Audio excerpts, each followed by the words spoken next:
नमस्कार दोस्तों, वेलकम है आप सभी का।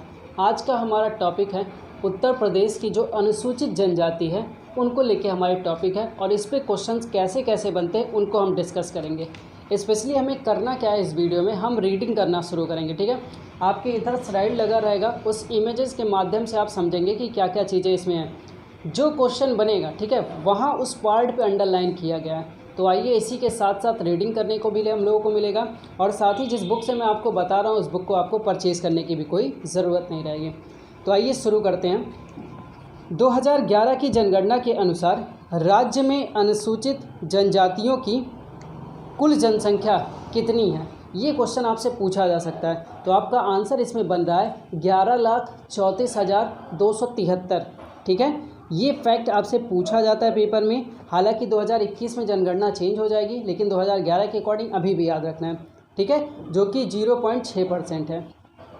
आगे रीडिंग करेंगे। राज्य के प्रायः सभी जिलों में अनुसूचित जनजाति के लोग पाए जाते हैं, लेकिन सोनभद्र जिले में, ठीक है, अनुसूचित जनजातियों की संख्या 3,85,018 सबसे अधिक है। तो ये क्वेश्चन भी आपको याद रखना है कि अनुसूचित जनजातियों की अगर ये पूछा जाए कि सबसे अधिक कहाँ है, तो वो कहाँ पे है, सोनभद्र में है।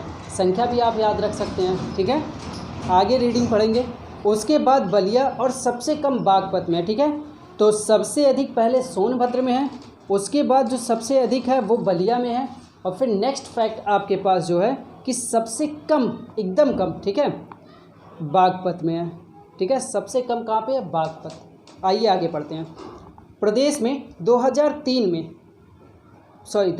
से पूर्व केवल थारू और बुक्सा को ही अनुसूचित जनजाति की श्रेणी में सूचीबद्ध किया गया था, लेकिन 2003 में केंद्र सरकार ने प्रदेश के 10 और जनजातियों को अनुसूचित जनजाति में शामिल कर लिया है। इस प्रकार प्रदेश में सूचीबद्ध जनजातियों की संख्या कितनी हो गई है, 12।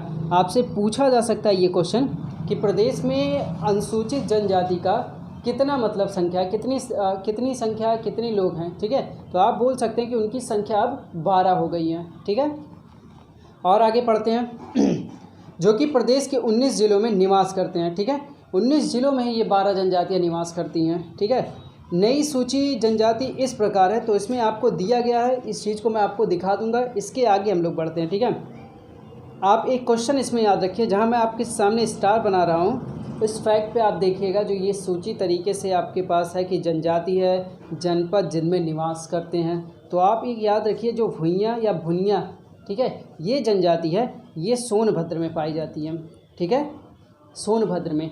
और एक आपसे पूछा जाता है बैगा जनजाति कहाँ पाई जाती है, तो वो भी सोनभद्र में पाई जाती हैं। ठीक है, आइए तो अब हम लोग चर्चा करेंगे कुछ स्पेशल जनजातियों के बारे में, जो कि हमारे क्वेश्चंस में मिलते हैं। तो पहला आपके पास है, प्रदेश की महत्वपूर्ण जनजातियों के टॉपिक में थारू जनजाति की बात हो रही है। किसकी बात हो रही है, थारू जनजाति की।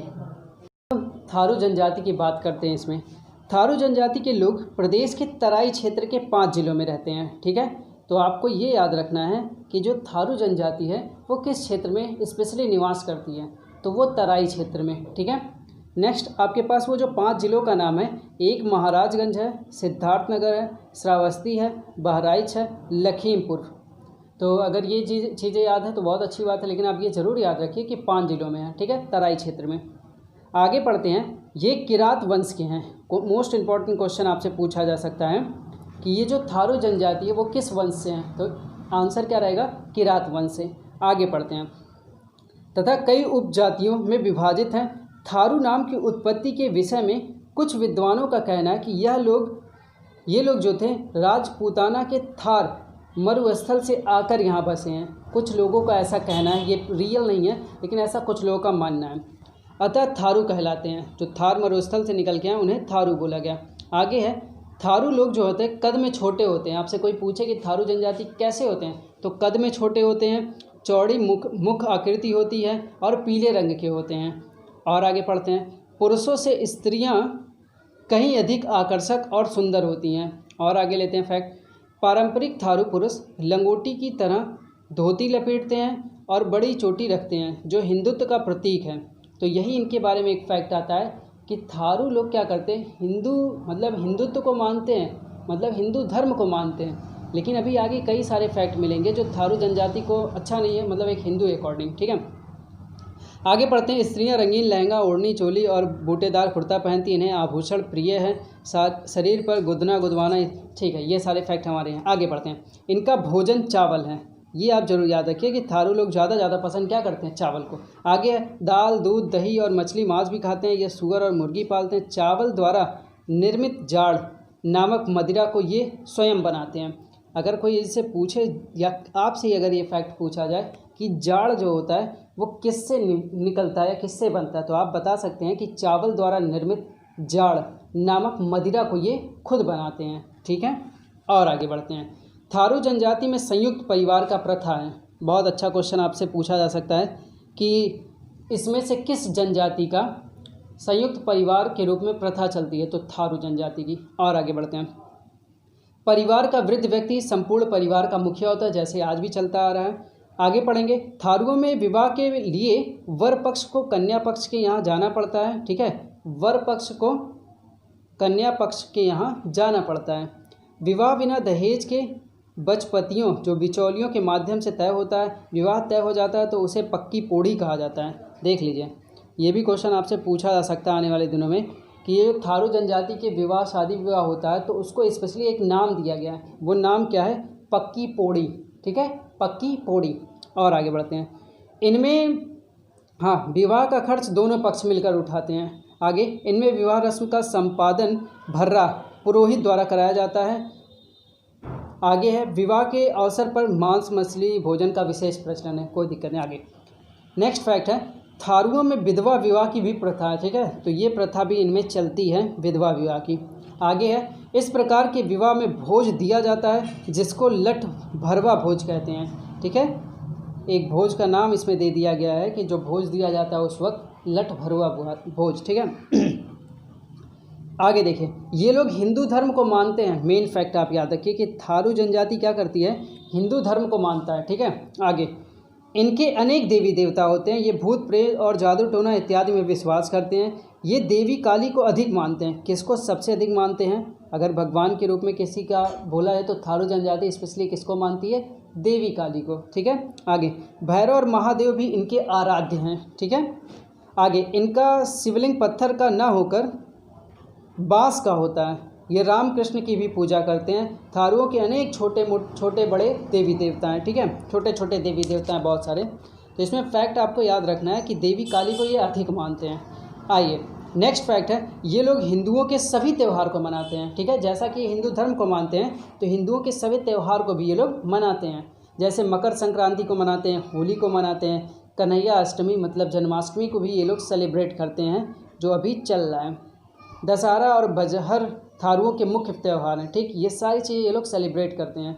होली के दिनों में स्त्री पुरुष दोनों ही मदिरा पीकर नृत्य करते हैं। होली का पर्व फागुन पूर्णिमा से 8 दिन तक लगातार मनाया जाता है। ठीक, नेक्स्ट है, बजहर नामक त्यौहार ज्येष्ठ अथवा वैशाख के दिनों में होता है। ये क्वेश्चन आपसे पूछा जा सकता है कि बजहर नामक जो त्यौहार है वो किस मंथ में रहता है, तो ज्येष्ठ वैशाख के दिनों में रहता है। ठीक है, मकर संक्रांति और दशहरा का पर्व थारू लोग बड़े उल्लास से सेलिब्रेट करते हैं। दीपावली को, ये क्वेश्चन आपसे पूछा गया है और पूछा भी जाएगा, दीपावली को ये शोक के रूप में मनाते हैं। तो आपसे पूछा जा सकता है कि किस त्यौहार को ये लोग शोक के रूप में मनाते हैं, तो दीपावली को। ठीक है, आगे, इस दिन ये अपने पूर्वज को भेंट आदि प्रदान करते हैं जिसे रोटी कहा जाता है। जो भेंट ये लोग प्रदान करते हैं उस दिन उसे रोटी, जैसे हम लोग कहते हैं ना उनके रोटी में जाना है, कोई मरनी पड़ी रहती है तो रोटी, तो सेम वैसा ये लोग मनाते हैं उसको। ठीक है, आगे, इनकी अर्थव्यवस्था कैसी है, तो कृषि प्रधान है। जैसा कि पूरा भारत कृषि प्रधान है तो इनकी भी अर्थव्यवस्था कृषि प्रधान है। ये लोग मुख्यतः धान की खेती करते हैं। आपसे पूछा जा सकता है स्पेशली किस चीज़ की खेती ये लोग करते हैं, तो धान की खेती करते हैं। इनके अतिरिक्त दालें, तिलहन, गेहूँ, सब्जी आदि की भी कृषि करते हैं। इनके मुख्य व्यवसाय पशुपालन, लकड़ी धुलाई, लकड़ी कटाई, शिकार, वन्य भूमिका, जड़ी बूटी, फल फूल एकत्र करना। शिक्षित थारू सरकारी नौकरियां भी करने लगे हुए हैं, काफ़ी काम होने लगा। ठीक है, आगे नेक्स्ट फैक्ट है, सरकार थारू जनजाति के सामाजिक और आर्थिक उत्थान हेतु निरंतर प्रयत्नशील है। ठीक है, इस हेतु अनेक योजनाएं भी चलाई जाती हैं। लखीमपुर जनपद में एक महाविद्यालय थारू जनजाति हेतु स्थापित किया गया। मोस्ट इंपॉर्टेंट क्वेश्चन आपके लिए है, लखीमपुर जनपद, ठीक है, में एक महाविद्यालय खोला गया है जो थारू जनजाति के लिए स्पेशली खोला गया है, स्थापित किया है। शिक्षा के प्रसार से इनमें सांस्कृतिक चेतना आई है और इनके जीवन में सुधार आया है। तो दोस्तों इसमें कुछ फैक्ट हैं जो आपको ध्यान रखना ज़रूरी है। जैसे सोनभद्र सबसे बड़ा ज़िला है जो जनजातियों को लेके माना जाता है। बागपत, इसको एक हम लोग जल्दी से एक रिव्यू ले लेते हैं, मतलब कहते हैं ओवरव्यू ले लेते हैं जल्दी जल्दी, ठीक है। तो सबसे जनजातियों में कितनी संख्या है ये आपसे क्वेश्चन पूछा जाता है। फिर आपसे पूछा जाता है कि कौन सा ज़िला है जो सबसे अधिक मतलब जनजातियों से घिरा हुआ है, तो सोनभद्र ज़िला है, ठीक है। और सबसे कम कौन सा है, बागपत है, ठीक है। फिर आपसे पूछा जाता था अब कितनी जनजातियाँ टोटल हैं, तो 12 जनजातियों की बात हुई है संख्या में, जिसमें से सोनभद्र की जो जनजातियाँ वो काफ़ी इंपॉर्टेंट, जैसे बैगा जनजाति सोनभद्र की हैं। जब हम थारू जनजाति की स्पेशली बात करते हैं तो इसमें बोला जाता है कि ये लोग तराई क्षेत्रों में पाए जाते हैं, ठीक है, जो कि 5 जिलों में है, महाराजगंज है, सिद्धार्थनगर है, श्रावस्ती है, बहराइच है और लखीमपुर है। इनके वंश का नाम पूछा जा सकता है जो किरात वंश है, ठीक है। इनका भोजन चावल सबसे प्रमुख है। फिर इनसे कहा जाता है कि ये जो जाड़ होता है ये चावल द्वारा ही निर्मित होता है और ये मदिरा ये खुद बनाते हैं। इनमें क्या है, एक संयुक्त परिवार की प्रथा भी रहती है और इनके जो विवाह का एक प्रोसेस बन के नाम एक दिया जाता है उसे बोला जाता है पक्की पोड़ी, ठीक है, पक्की पोड़ी। आगे इसमें विधवा विवाह की भी प्रथा चलती है। हिंदू धर्म को ये लोग मानते हैं और जो विधवा विवाह रहता है उसको जब खाने के लिए भोज दिया जाता है तो उसका नाम लठ भरवा भोज रहता है, ठीक है। और हिंदू धर्म को मानते हैं, देवी काली को ये लोग बहुत स्पेशली मतलब मानते हैं, इनके भक्त स्पेशली हैं। कई सारे त्यौहार मनाए जाते हैं। एक बजहर नामक जो त्यौहार है वो ज्येष्ठ और वैशाख के दिनों में सेलिब्रेट किया जाता है। दीपावली को ये लोग शोक के रूप में सेलिब्रेट करते हैं और उस दिन जो भोज दिया जाता है या खाने पीने की जो व्यवस्था होती है वो रोटी के रूप में मनाई जाती है, ठीक है। इनकी अर्थव्यवस्था भी कृषि प्रधान है और धान की खेती ये मुख्यतः करते हैं, ठीक है। लखीमपुर जनपद में इनके लिए स्पेशली एक महाविद्यालय भी खोला गया है। तो दोस्तों यहीं पे हम लोगों ने जनजाति को लेके थारू जनजाति की वीडियो को हमने कंप्लीट किया है। इसके आगे हम लोग कल बात करेंगे बुक्सा जनजाति के बारे में। तो वीडियो आपको कैसी लगी, देखिए आपके मन में आ रहा होगा कि ये तो किताब पढ़ पढ़ के चीज़ों को बता रहे हैं, आप मेरे साथ रीडिंग करिए, ठीक है। 10 मिनट में अगर ये रीडिंग हो सकती है, आगे स्लाइड्स लगे हुए, मैं यहाँ से बोल भी रहा हूँ, बता भी रहा हूँ, दोहरा भी रहा हूँ कि सर ये इंपॉर्टेंट फैक्ट है, इसको याद रखना चाहिए। इस तरीके से आपके पास एक कंप्लीट जानकारी, इससे हम लोगों ने वन लाइनर भी देखा, अब हमारे पास एक कंप्लीट जानकारी भी मिल रही है जो कि हम सारे लोगों के लिए बहुत ही अच्छा रहे। तो वीडियो कैसी लगी कमेंट लाइक शेयर करना ना भूलिए। मिलेंगे नेक्स्ट वीडियो में, तब तक के लिए टेक केयर।